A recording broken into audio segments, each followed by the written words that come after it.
$25,000 a day. That's the fine written into federal law for tampering with a truck's emissions equipment. And that's before the annual inflation adjustments push the real number even higher. It's the reason some of the toughest engines ever built are effectively locked out of modern trucks. These 10 workhorses were never outclassed and never worn out. They were regulated off the market, one clean air rule at a time. But here's what makes this story strange. The men who trust these engines most are the veterans who ran them in the military, hauling equipment through deserts and jungles, and they'll tell you nothing built today comes close. We're counting down 10 legendary truck engines that last practically forever, why Washington pushed them out, and exactly where that $25,000 number comes from. Stick around for number 1, because it's the engine that triggered the biggest emissions settlement in American history. Number 10. The Ford 300 Inline 6. From 1965 all the way to 1996, this 4.9-liter straight six was the beating heart of the Ford F-150 and the F-Series work trucks that built half the farms and job sites in America. Owners regularly push these past 300,000 miles, and plenty are still running today in trucks older than most of the mechanics working on them. The secret is what Ford left out. There's no timing chain and no timing belt, because the camshaft is driven by steel gears that essentially never wear out. 7 main bearings support a long-stroke crankshaft that makes its torque down low, right where a work truck needs it. The thick cast iron block can be bored and rebuilt multiple times, which is why so many survived. The military and municipalities loved it too. Ford dropped this six after 1996, when tightening emissions requirements and fuel economy targets pushed the F-150 toward modern overhead cam V8 engines. The 300 didn't fail anybody. It simply belonged to an era the regulations left behind. In fact, industrial versions of this engine kept running long after the trucks were gone, powering forklifts, wood chippers, irrigation pumps, and airport tugs, often converted to propane and running around the clock for decades. Farmers still swear the 300 will idle all day on a hot August afternoon, running a grain auger, and never crack 200 degrees. And if you're wondering why a carbureted old 6 can't just be dropped into a newer truck, hold that thought, because that's exactly where the finds come in later in this list. Number 9. The Toyota 22R. This 2.4-liter four-cylinder powered the Toyota pickup from 1981 to 1995, and it earned a reputation as one of the most indestructible small engines ever put in a truck. 300,000 miles was routine. Some owners in Africa, Australia, and the American Southwest have doubled that. The formula was almost boring: a cast iron block, an aluminum head, a double-row timing chain, and a factory tune so conservative that the engine barely broke a sweat in normal driving. In its final fuel-injected form, it made just 112 horsepower, and that low-stress design is precisely why these engines refuse to die. Desert racers and overlanders still pay top dollar for clean 22R trucks today, and there's a reason aid organizations and ranchers in the harshest corners of the world standardized on these pickups. Parts are cheap. The whole engine can be serviced with a basic toolbox, and a head gasket job takes an afternoon in a gravel driveway. The one weak point, a plastic timing chain guide on later engines, costs about $40 to fix, and once it's done, the engine is essentially set for another decade. So why did it disappear? By the mid-1990s, emission standards and customer demands for power made the old 22R obsolete on paper. Toyota replaced it with newer engines that made more horsepower and burned cleaner. But ask any old Toyota mechanic which one he'd want in a truck he planned to keep for 30 years, and you'll get the same answer every time. However, the next engine on our list proves the Japanese didn't have a monopoly on unkillable sixes. Number 8. The AMC 4.0-liter inline 6. Jeep fans, you know this one. From 1987 to 2006, this straight six powered the Jeep Comanche pickup, the Cherokee, and the Wrangler, and it became famous for shrugging off abuse that would grenade a modern engine, overheated it, ran it low on oil, forded a river with it, and the 4.0 usually just kept idling. 300,000 miles is common, and high-mileage examples past 400,000 are well documented. The design came from American Motors, a company that couldn't afford exotic engineering, so they built the block heavy, kept the fuel injection simple, and tuned it for torque instead of headlines. That accidental philosophy created a legend. Chrysler kept it in production for years after buying AMC, because nothing they had was tougher.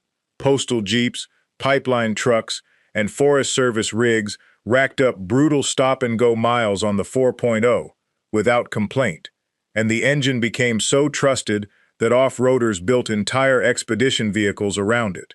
The Renix-era engines from the late 80s are cruder, but the high-output versions from 1991 onward, with 190 horsepower and a stout 7-main bearing crank, hit the sweet spot between power and immortality.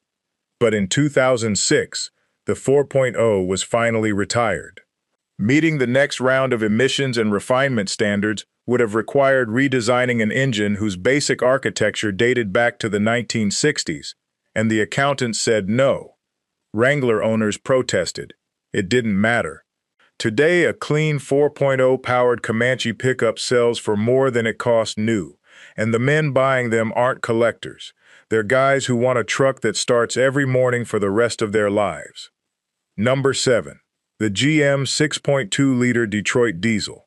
This is the engine that carried American soldiers through the 1980s. From 1982 to 1993, this V8 diesel-powered Chevy and GMC pickups, but more importantly, it powered the military CUCV trucks, the M100-08 pickups and M100-09 Blazers, and the early Humvees that served all the way through Desert Storm. The 6.2 was never a hot rod, naturally aspirated, around 130 horsepower, and slower than government paperwork, but it was engineered as a fuel economy diesel, low compression stress, low heat, low drama, and that's why so many sailed past 300,000 miles, with nothing but oil changes and glow plugs.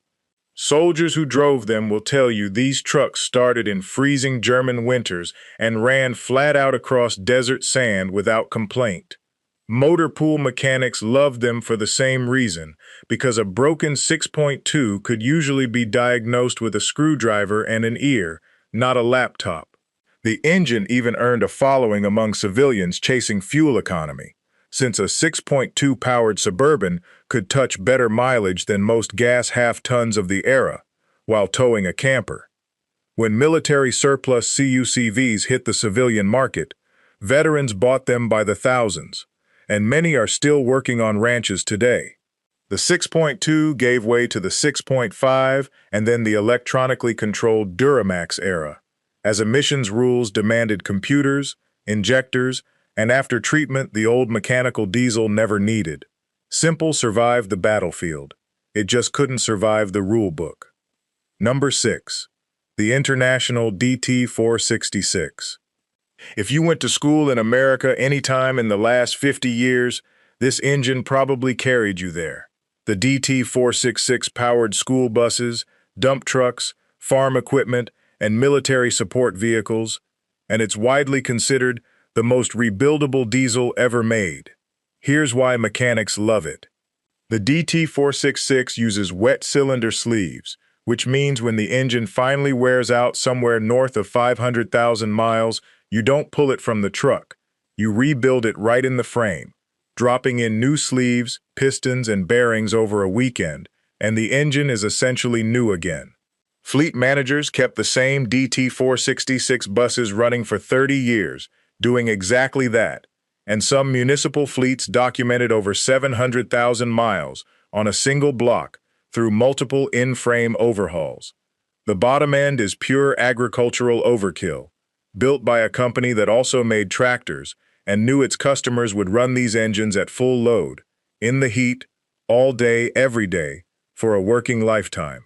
The mechanical versions were phased out as the 2004 and 2007 EPA emission standards forced electronic controls, exhaust gas recirculation, and diesel particulate filters onto every diesel on the road. International's later attempt to meet those rules without the industry standard equipment went so badly it nearly sank the company. Meanwhile, the old mechanical DT466s just kept hauling kids and gravel like nothing happened. There's a lesson in that, and the next engine on our list learned it the hard way, in combat. Quick pause. If you grew up wrenching on engines like these, hit subscribe, because we cover the trucks and engines they don't build anymore every single week. Now, back to the countdown, because this is where the military hardware comes in. Number 5. The Detroit Diesel 2-strokes. The 6V53 drove the M113 armored personnel carrier through Vietnam. The 671, born in 1938, powered landing craft, generators, and trucks through World War II and beyond. The 8V92 hauled freight in semis and pushed Greyhound buses across the interstate for decades. Truckers called them Screamin' Jimmies for the unmistakable howl they made under load, and veterans who served around them never forget that sound. Ask a man who crewed an M113 in Vietnam, and he'll tell you the 6V53 fired up in monsoon mud and 100-degree heat and simply did not quit, because in combat, an engine that quits gets people killed, and Detroit built them knowing that. Mechanically, they were brutally simple, with a roots blower forcing air through the cylinders and a design that could be rebuilt almost indefinitely. Some marine and generator versions have logged the equivalent of 1,000,000 miles. But a 2-stroke diesel burns oil by design, and when 1990's emissions limits arrived, there was no fix. Detroit Diesel ended 2-stroke on highway production in 1995, closing a 57-year chapter of American engineering. The engines themselves are still perfectly legal to own and run in older trucks, boats, and equipment, and surplus military units remain in demand. What died wasn't the engine. It was permission to build any more of them. Number 4. The Caterpillar 3406E and C15. Ask a million-mile owner-operator what he wants under his hood, and odds are he'll say a pre-emissions Cat. The 3406E and the early C15, especially the 6NZ serial number engines, are famous for running 750,000 miles to 1,000,000 before their first overhaul, hauling maximum loads over the Rockies year after year. Caterpillar built them like they're bulldozers, heavy, overbuilt, and serviceable, and long-haul drivers rewarded that with fierce loyalty. Used truck listings still advertise the Cat engine in the headline before they mention the truck itself, and a good running 6NZ core can fetch more money today than some complete late-model trucks. But when the EPA's 2010 emission standards arrived, Caterpillar's answer stunned the entire trucking industry. Cat's technology path couldn't meet the new rules without a complete redesign, so the most trusted name in American diesel walked away from the on-highway truck engine business entirely. They simply quit rather than comply. That created a gray market. Companies began building glider kits, brand new trucks assembled around rebuilt pre-emissions Cat engines, and drivers lined up at dealer lots to buy them. In 2018, the EPA effectively shut that door, capping glider production and making clear that dodging modern emissions rules is tampering under the Clean Air Act. And this is where our title comes from. Clean Air Act civil penalties can run up to $25,000 per day per violation. And EPA enforcement teams have walked into diesel shops from Texas to Ohio with settlement papers running 6 and 7 figures. The engine isn't banned in your old Peterbilt. Putting one where the law says it doesn't belong is what costs you. Number 3. The Ford 7.3-liter Power Stroke. From 1994 to 2003, this turbo diesel V8 powered the F-250 and F-350 Super Duty, and enthusiasts flat-out call it the million-mile engine. The block is cast from strong gray iron, the connecting rods are forged steel, and the He-Wee injection system, while old-fashioned, proved far more durable than the complicated systems that followed. 500,000 miles is normal. Well-maintained examples have genuinely crossed 1 million, and ambulance and shuttle bus fleets ran these engines nearly non-stop for years, idling for entire shifts, which is about the hardest life a diesel can live. 6 head bolts per cylinder, a forged crank, and hydraulic lifters that adjust themselves meant there was very little for time to break. So why did Ford kill its most beloved diesel at the height of its popularity? The 2004 federal emissions standards.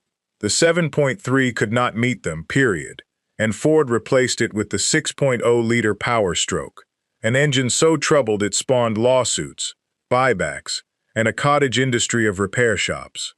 Overnight, used 7.3 trucks became gold. 20 years later, a clean, low-mileage 7.3 Super Duty can sell for more than it did brand new, and diesel shops report customers specifically hunting them because they predate particulate filters and modern after-treatment. Veterans and tradesmen who bought them new in the 90s are still driving them. The government retired the 7.3, the market never did, but even the mighty Power Stroke bows to the next engine because this one was literally built for war. Number 2. The DT466 multifuel.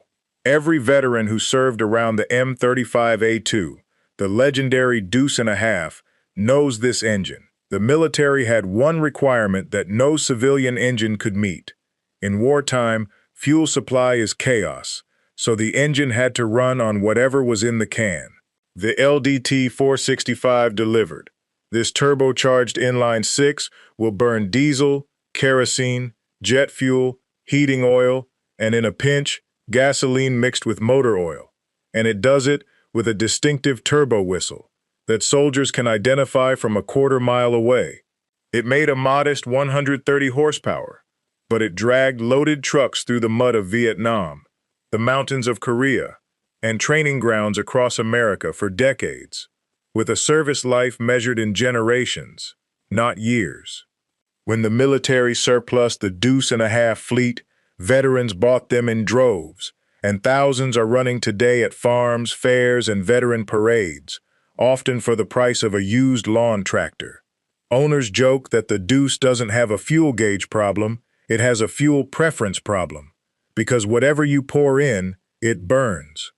During hurricane recoveries in the Gulf states, private deuce owners drove through floodwater that drowned every modern truck on the road, delivering supplies where nothing else could go. Here's the modern catch. An engine like this was never designed for any emission standard at all, so while owning and driving a registered historic military truck is generally fine, states differ on registration, and transplanting a multi-fuel into a modern chassis walks you straight into the same federal tampering penalties we talked about earlier. The deuce earned its retirement. Just let it serve on its own terms. And number 1, the Cummins 5.9-liter 12-valve. If there's one engine that defines the phrase "they don't build them like they used to," this is it. From 1989 to 1998, the 6BT Cummins turned the Dodge Ram into a legend. It's an inline 6 with a cast-iron block and head, gear-driven everything, and from 1994 onward, the P710's pump, which means the engine will run with zero electronics. No computer, no sensors, nothing to fail. Farmers and truckers have taken 12 valves past 500,000 miles and beyond, and the aftermarket has proven the bottom end can handle over 1,000 horsepower on stock internals. This is a medium-duty commercial engine that Dodge borrowed from the world of combines, excavators, and delivery trucks, which is why it feels so unstressed in a pickup. The one famous flaw, a small dowel pin in the timing case that can work loose, is a $20 fix that owners handle in a Saturday morning, and after that, there's genuinely not much left to go wrong. It's arguably the most swap-requested engine in America, and that's exactly the problem. The 12-valve predates modern emission systems entirely, so dropping one into a newer truck or deleting emissions equipment to mimic one is tampering under the Clean Air Act, the same violation that carries penalties reaching $25,000 a day. and the EPA has collected millions from diesel performance shops across the country, proving they mean it. There's history here, too.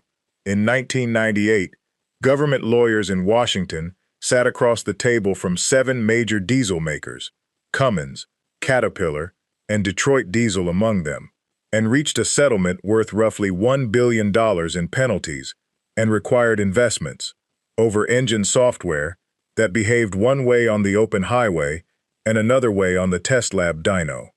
That settlement drew the hard line between the mechanical era and the modern one. On one side, the 12-valve. On the other, everything since. So there's your list. 10 engines that never wore out, retired not by the junkyard but by the rule book.